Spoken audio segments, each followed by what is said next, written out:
We live in a fantasy world now. Reality has been destroyed. This is the time that we really need to pay attention. The probabilities are overwhelming on gold's side. That is the best environment to see gold increase its value. Welcome to Palisades Gold Radio. I'm your host, Tom Bodrovics. Joining me today is Serafino Iacono. He's an entrepreneur, founder of several mining and energy companies, and the executive chairman of Gran Colombia Gold. Thanks for joining me today, Serafino. Thank you for having me. It's great to speak with you, and you're a man of many talents here. Of course, my intro doesn't really give you enough accolades to the amount of different areas that you do cover and that you're an expert in here. So I'm looking forward to this conversation and seeing how the world of energy and metals really interacts. So I'd like to start kind of by getting your 5,000 foot view on the energy crisis and how it's unfolding right now. Well, look, Tom, I look at it in a very simple way. I think that there's been an overzealous group of people that have created a momentum in energy without thinking what the consequences were going to be for everything that is happening today. Take out the war in Ukraine, take out even the central banks printing money like crazy.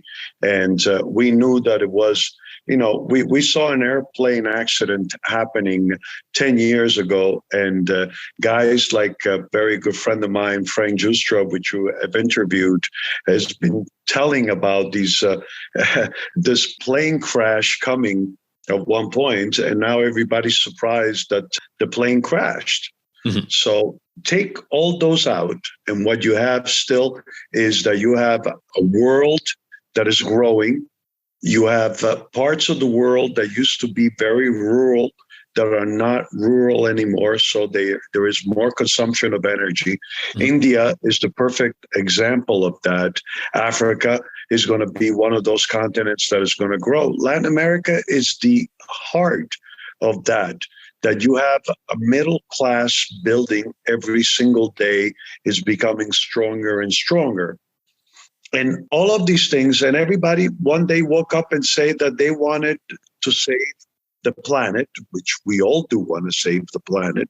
We want to make things better. But it wasn't as drastic as everybody made it, that you got to save the planet by 2030, otherwise the planet's going to blow up. Mm-hmm. And that's not reality. And what are we suffering now in consequences?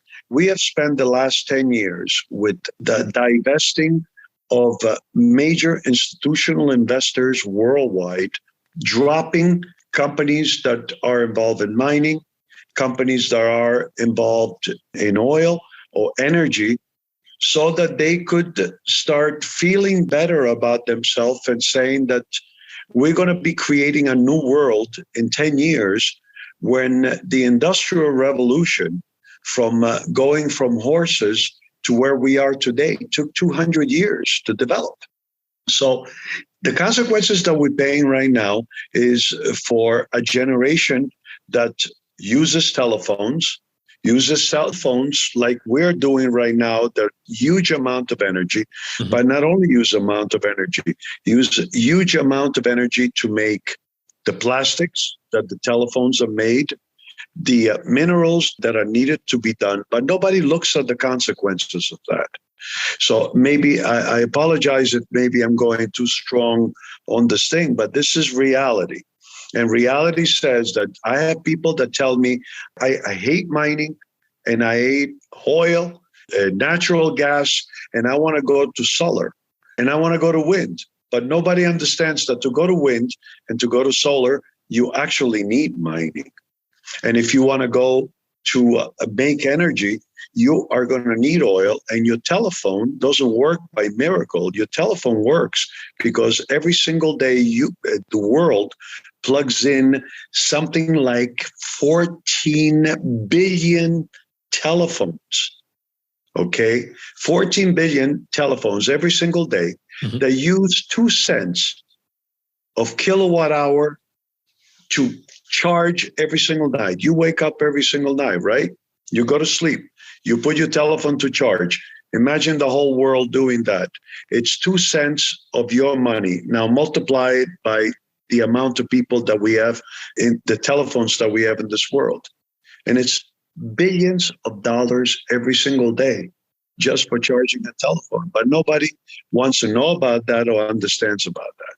So to me, I think what we're living on energy is the realization of consumer that wants Apple telephone every 3 months. He wants a new Apple telephone because they're not happy to have a telephone that is a year old. Computers that are happening. And when I grew up, I'm 62 years old.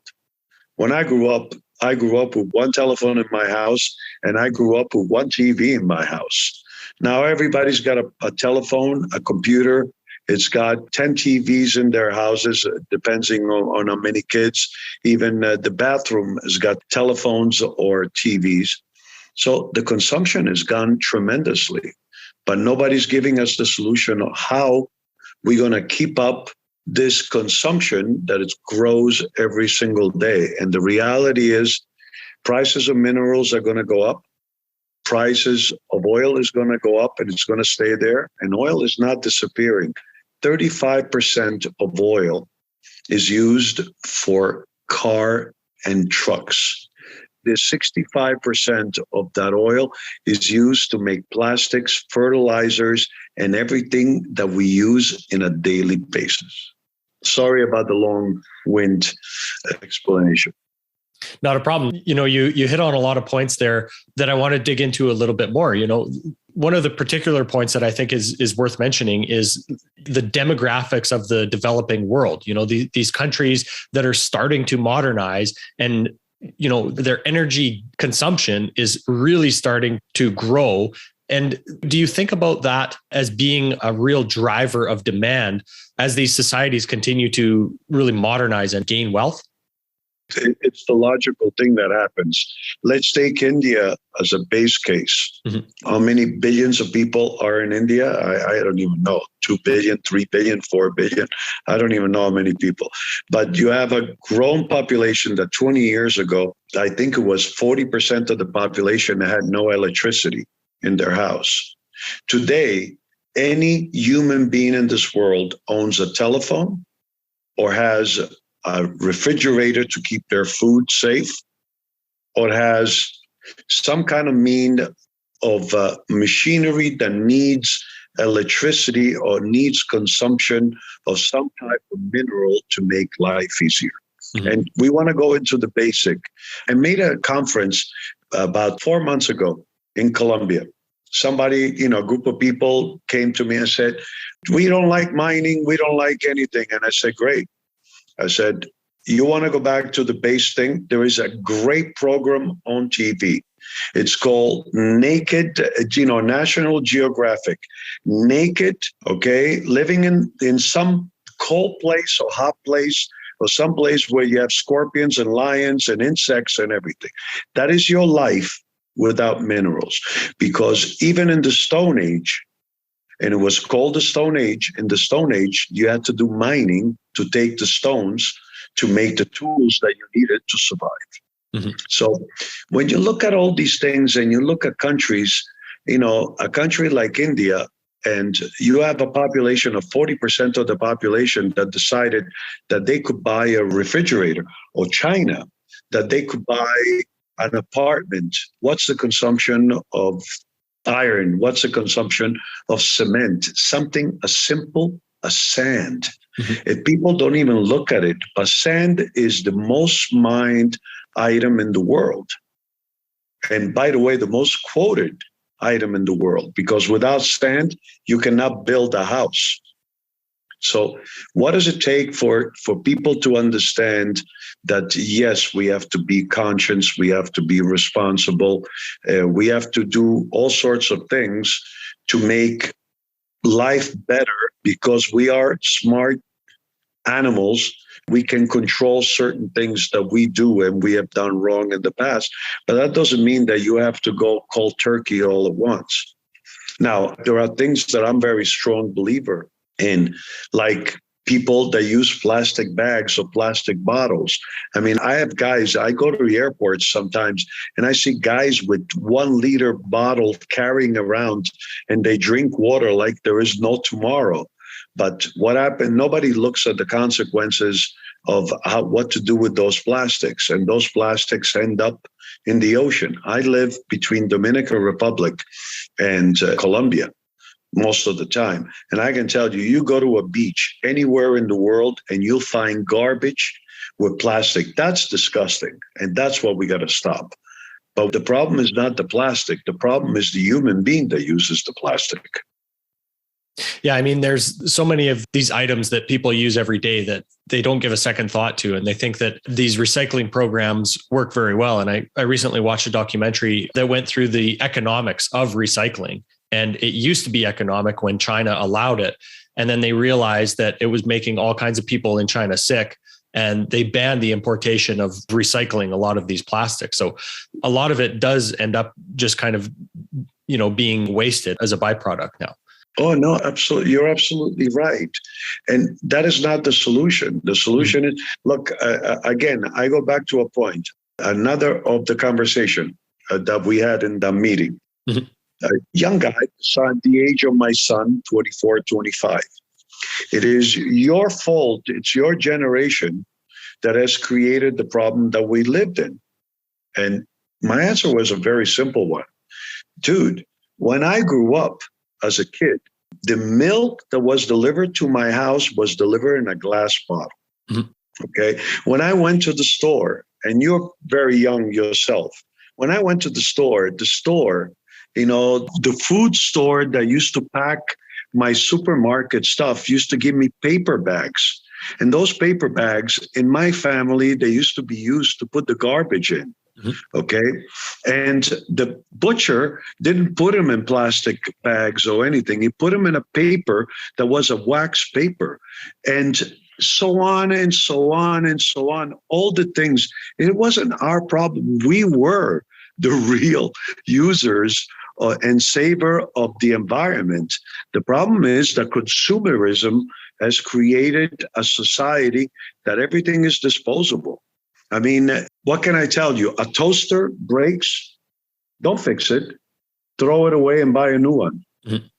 A TV, it's 5 years old. It's too old. I need a new TV.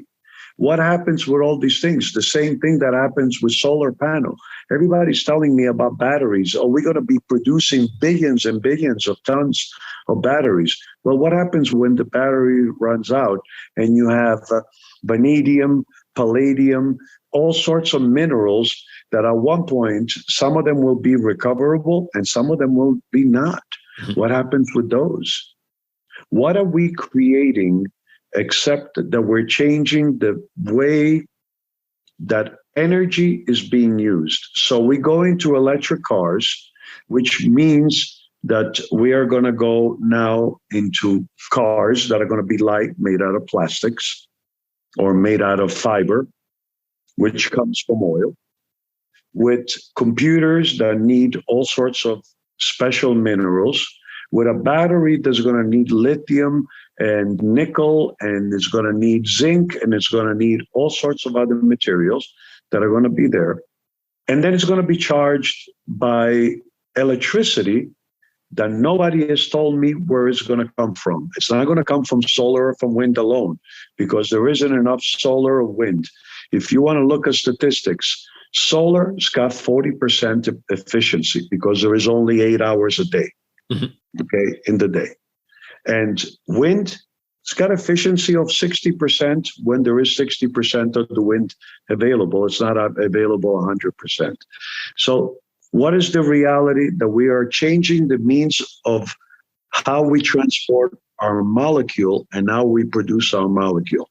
So we're going to be taking electric cars that are going to be plugged into a plug. And as my daughter says, my 22-year-old daughter, that is one of these revolutionary environmentalists, where does the electricity come from? From the plug. But where is the electricity? I don't want to know where the electricity comes from. Mm-hmm. It comes from the plug. But the electricity is going to come from nuclear, Nobody wants nuclear in their house or near their house. It's going to come from natural gas, which I believe that it's going to be the transitional energy for the next 20, 30, 40, 50 years. And then hydrogen, fantastic. I tell you the problem that I see with hydrogen, and I'm not a strong environmentalist, although I do believe in the environment. We're going to be taking a molecule of water, all right? We're going to take water, which is hydrogen, and 2 parts of oxygen, correct?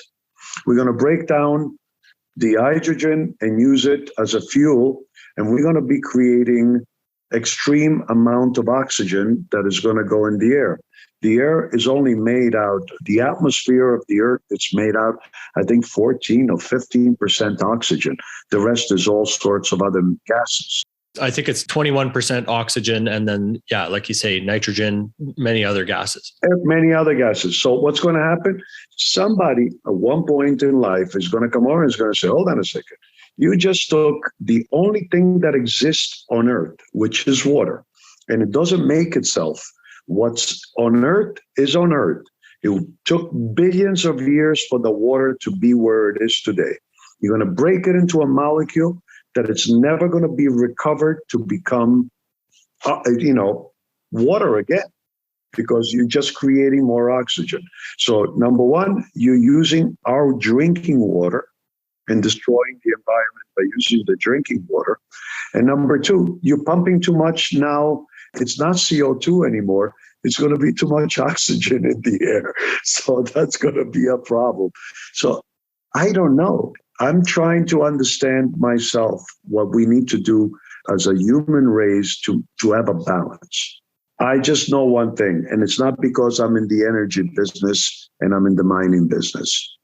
I am very happy to live in an apartment that it's made out of cement, it's made out of wood, it's made out of tiles, it's got electricity, it's got running water, it's got a bathroom that functions so that you don't have to go in the woods and do what you got to do.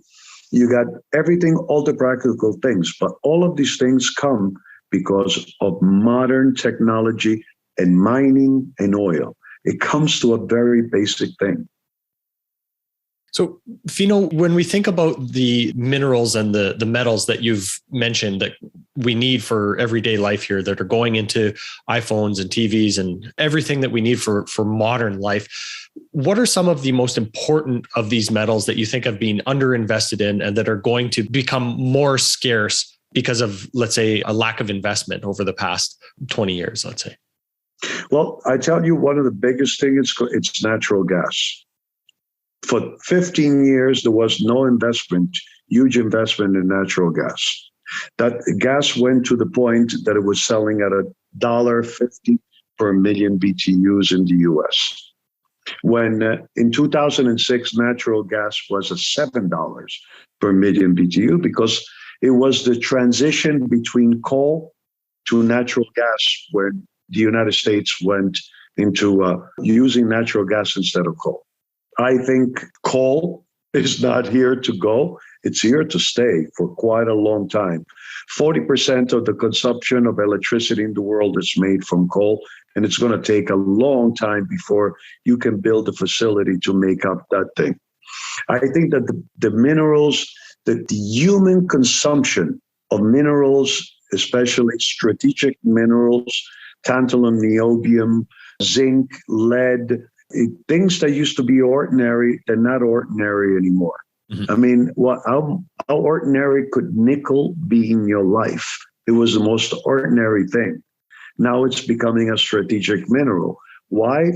Because look at the lines in Apple store every time the Apple 22 or 23, I don't even know how many Apples there are, but in 6 months, there's going to be a new telephone that's going to come in, and people go online and take this telephone that I'm using right now and they throw it in the garbage so that they can buy a better telephone that will take a better picture. Well, buy a camera if you want to take a better picture. But everybody has gotten so used to this thing. So I believe that there is minerals that are going to be incredibly important. One of them is going to be zinc. batteries are not going to be made out of very special material. Lithium, it's a very small amount of material that makes up a battery for electricity. Electricity is a reality, and electric cars is a reality. It's just a function of modern technology going the next step. So we're just changing, like I said to you, the means of working. I believe that the biggest minerals, the winners are going to be copper, because the whole world has to restructure their infrastructure. And there isn't enough copper in the world for you. I live in a city like Madrid, and I hate to use examples of life. But for me to live where I live in Madrid, I need to have what they call hybrid car. So it's a car that uses gasoline, but it gives me 45 kilometers by me charging every single night my car, my battery. In my neighborhood, there is only 3 chargers, and maybe there is 1,000 cars that park in my neighborhood every single day. So every time I go to charge my car, somebody else is using it. And by the way, if they're not using it, they make believe that they're using it. They plug in the thing because they want the parking space. So you got nothing. So my point on that is, if you want to have electric cars by 2050 or 2030 or whatever, you got to take a city like Madrid of 7 million people. You got to gutter every single one of the streets. You got to put giant copper cable, and you got to connect the electricity to your house, which means that in my apartment that was built in the 1800s, I have to change all the cables inside to accommodate that kind of surge of electricity that is going to be coming. And imagine the infrastructure and the money that is going to be needed just for copper wire, and then for aluminum, and then for steel, and for cement, and for asphalt that's going to be covering those streets that you put out. So I think that we are truly in a moment that it's like the Industrial Revolution, where there was such a big change. And that's why companies like Ford and General Motors, now it's Tesla. And by the way, Ford and General Motors are going to be just as big as Tesla, if not bigger, because they have distribution. But it's going to be a world where we're going to be coming in and testing new grounds that are going to be using amounts of metals that are going to be, for the next 50 years, we are going to be in a metal cycle that has never been seen since the Industrial Revolution 200 years ago. So lots of money to be made. And the mining industry is going to be the key element to make all of this happen, including lithium to start. Everybody's looking for lithium in the world. Well, even to your example of nickel, right? There's very few people that realize how much our everyday life is affected by something, and how much we need nickel from, piping that produces oil and distillates, not just to put in your car, but to produce energy, to go into the batteries in your phone, in your computer, all of that stuff. So all of this stuff that you're saying, and it's incredible. I mean, there is absolutely not one element that you're going to be needing around that it's not. I mean, I give you one example, magnesium. Have you ever thought about magnesium? Without magnesium, there is no plane construction, because magnesium is what makes airplanes, or the aluminum that is used for airplanes, flexible enough that when you have turbulence, it doesn't snap. So what is magnesium? Magnesium 5 years ago was $5,000 a ton. Mm-hmm. Today's $47,000 a ton. Why? More planes, more materials, more light stuff. As you said, nickel. 10 years ago, if I told you you should be excited about nickel, you will look at me and you will say, you're crazy. Mm-hmm. What are you talking about? I want to be excited about gold. I want to be excited about silver. If I want to be in the mining business, I want to be excited about oil or maybe natural gas. But excited about nickel or zinc or lead, they sat around for the longest time, except that the world is waking up, and every single day As I told you, if there is 14 billion cellular telephones that get changed every 6 months or a year, there is also probably 10 times more TVs or 10 times more computers or 10 times more electronics that they have little dots on TV. Your TV set, how much electricity? Look at your house. I look at it all the time. We have thousands of plugs that they have little lights on. We have pumps that we don't even realize that bring water to your house so that they exchange air, or they do functions that you wouldn't even think about as a normal human being. But they use electricity. And who's paying for this electricity? You are. And who's consuming it? 8 billion people in the world, from the poorest to the richest. Maybe some people in the far remote place, maybe they don't have that problem, but that's a very small amount of the world. Mm-hmm. So, Fino, how do you see geopolitics playing into the scarcity of energy and metals at this point? Do you think that we're kind of headed for an era of deglobalization, and that the domestic supply of some of these metals and energy is going to become far more important? You hit it right on the nose. Larry Fink actually said it better about 2 weeks ago in a broadcast that they did. The world is going back to the 1950s. The globalization, it's on its way out. What people are going to be looking is what's in it for me and what's my side of the world that I got to defend. And you're seeing it already. Europe is worrying about Europe. The US is worrying about the US. Countries like Russia is aligning itself with China. China is aligning itself with India. Asia is going to be one part of the continent. It's going to be division. Australia is going to go for the Eastern world.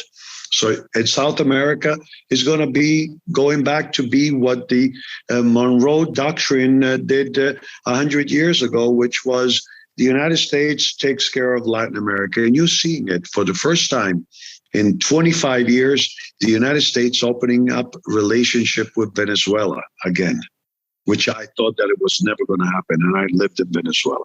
Why? Because everybody's going and they're saying, whatever mineral is being produced is going to be produced for us. I'm not going to rely on China. I'm not going to rely on Russia.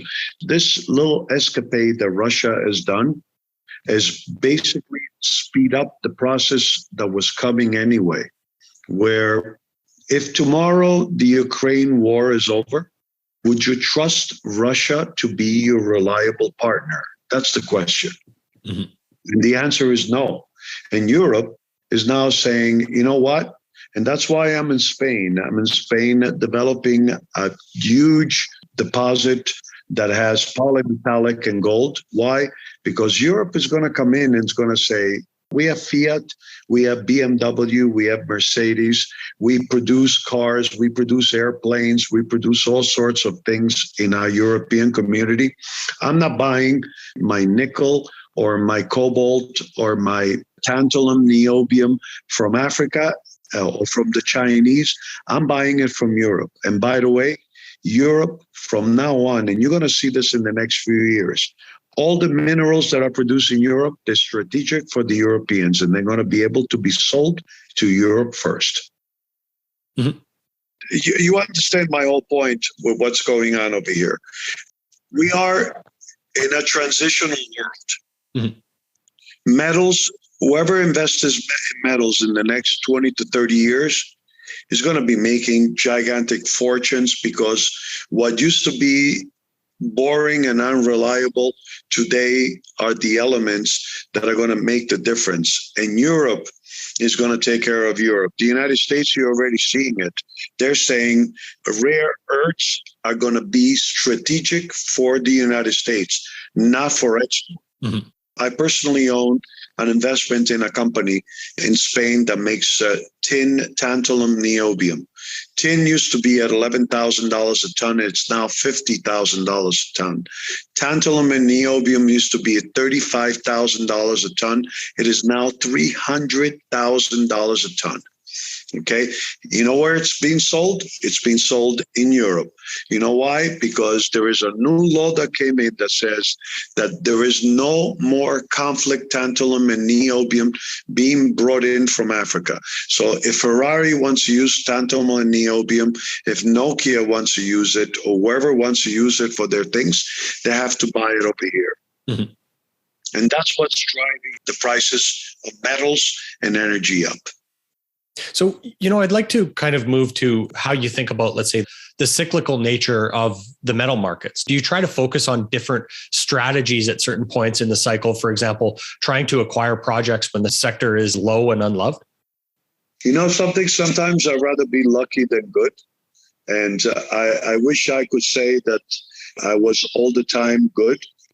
I'm a gold bug and a silver bug. Mm-hmm. And my business has always been mining and oil on the other side. I built one of the most successful oil companies in Latin America that I took from 10,000 barrels a day to 350,000 barrels a day production. We're doing the same thing with gas and right now in the new company that we have. I believe that sometimes because we understand what the trends and we see it ahead of time, I saw gold that was going to go from 100 to 1,700 simply because of the cost of production was going to go up, and the minerals that associated for you to take out this material were going up. Mm-hmm. By seeing that the price of those materials were going up, I realized that because of all this transition that everybody was talking about, we're going to go electric, we're going to go electric, we're going to go wind, we're going to be a CO2 neutral by 2030. The only way that you could do that was by getting certain minerals that are going to be key to this world involved. And that's when I started looking at minerals that they were not in favor. The same thing that happened to me with catalytic converters when they were invented in 1984, 83. Okay, catalytic converters were using zinc at the time. It was mostly zinc. And you saw zinc going from 25 cents to $3 at the time, simply because there wasn't enough zinc production in the world, because zinc was a byproduct of silver. After the Huns crashed the silver market, there was no zinc production, but the Japanese decided to do catalytic converter with zinc, and prices of zinc shot up. Mm-hmm. I started seeing the same trend. And the trend that I saw was exactly that. Copper was going to go through the roof, and nickel was going to go through the roof, zinc was going to go to the roof, and even lead. Lead is going to be used in batteries. Now the batteries are never going to use lead. Lead is a conductor. It's actually a good storage of conductivity. So all of these elements were there, and I took advantage. And that's why we went into projects in Guyana, because it was gold, but with copper. So, and that's why I went into Spain, because we started looking at polymetallic, and I wanted to get that balance between the gold and silver and other metals that are going to be complementary. And that's why I changed the name of Gran Colombia to GC Mining. Mm-hmm. So you mentioned the idea of these polymetallic deposits. Is it important to you to try to find and be developing those types of assets over something that is, more specialized only in one metal, because of this diversity that you have to be able to expand over different metals? I believe you got to be going with deposits that are going to be giving you multiple type of metals so that you have the least impact. Instead of going just for a zinc mine and a silver zinc or a lead zinc, you want to go for these polymetallic deposits that they have a multiple amount of minerals. And there is many in the world, mm-hmm. where the same effort that you're going to be using to extract those minerals will be the same effort that you would do to extract gold. That's why I went for the Aldomero project in Denarius. Is a project that has gold, silver, lead, copper, and other metals that we don't even want to talk about it right now because we don't know our economics. But even with copper, gold, silver, lead, and zinc, you have 5 metals that you can extract and make a concentrate, that all of those minerals are minerals that are going to be needed for the industry of the future. So with less impact and less footprint. Mm-hmm. So does having a polymetallic deposit like that make recovering and processing the ore far more complicated and uneconomic in some cases? Or has the processing technology come a long way to be able to extract all of these different elements economically?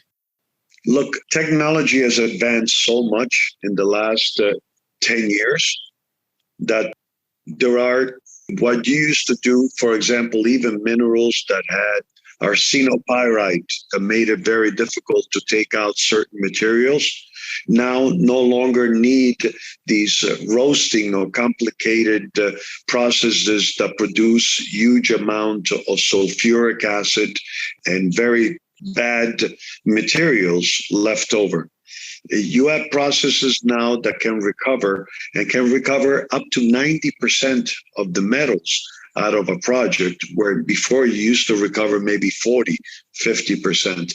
So technology is also a key to recovery.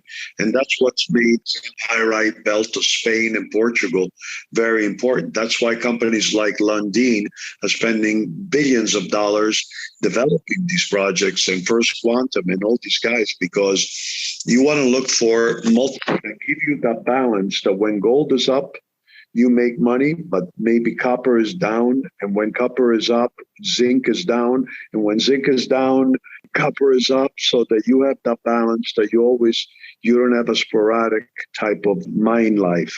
I believe that that's the future, and that's what everybody's looking for. It's looking for nickel, cobalt deposits, and that's what's going to be the big drive. And there is so many companies that are going to places that I thought that nobody would ever go, like Greenland. I mean, who the hell thought about that you would go do mining in Greenland? Mm-hmm. You know?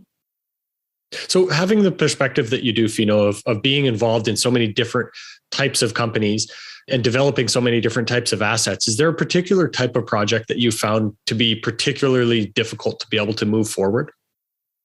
Well, I believe that there is certain gold projects are going to become more challenging because of the cost of operation. I'm a bull on gold because I just think that the governments are printing so much money that I actually feel comfortable with having. And I own a lot of physical gold personally as an investor. Mm-hmm. And I believe that that's the best way for you to be and to go. Not all of your money, but a good amount. I believe that the challenges are going to be in some of these specialized minerals, rare earths that are going to be very difficult and challenging to take out in very large quantities to be produced. I think that the sweet spot these days are going to be in copper projects in good jurisdictions that are going to be easy to work in. You have places in South America. Colombia is one of those places that I believe is going to always shine, because it's a country that, even though it's got a very murky reputation from too many movies of narcos, it's not the reality of a country. It's a real country with good jurisdiction. You're starting to see problems coming in countries where you have all these young generation that is coming in, that they're a little bit disoriented, if I want to use the term, like Chile. What is happening in Chile, what's happening in Peru, that is creating actually problems that's going to make metals even more attractive for countries like in Europe and the United States, because the jurisdiction, in Canada, because the jurisdiction easy to work in, mm-hmm. and that they have very quiet law. So I believe that it's going to be working in jurisdictions that they're not stable and that they change the rules every 5 minutes. That's where I would stay away. Countries like Chile and country like Peru. And I'm sorry that I say it that way, but I say it because I believe it. Mm-hmm. Excellent, Fino. Well, I think that's a good place to kind of wrap up the conversation for today. Is there anything else you'd like to touch on before we do? No, Tom. Listen, I appreciate you listening to me. Hopefully I didn't ramble too much, but we are very bullish on what's going on in this market.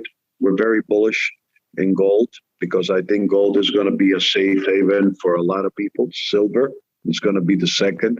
And then all these metals are going to be part of the reality of our world that we live in. And they're going to be here to stay for a long time. Mm-hmm. Excellent, Serafino. Of course, for those that want to learn more about you and the company or a couple companies, where would you point them to? Well, I will point them in two companies in particular, three companies. If you want to play the oil market, we're developing probably one of the best gas projects in Colombia with a huge market. That's NG Energy. Gran Colombia is a steady company with huge gold production, steady cash flow, very safe investment. And NG and our little company that it's called Denarius, it's a company to look at. It's a huge polymetallic project that a year from now might become a mine. Excellent, Fino. Thanks so much for your time today. Thank you very much, Tom. This podcast is for general informational purposes only. Nothing on this podcast should be taken as investment advice. Guests on this show are not compensated for their appearance. Listeners are urged to educate themselves and make their own decisions. Do not base any investment decisions on the information contained. To view our full disclaimer, please visit our website.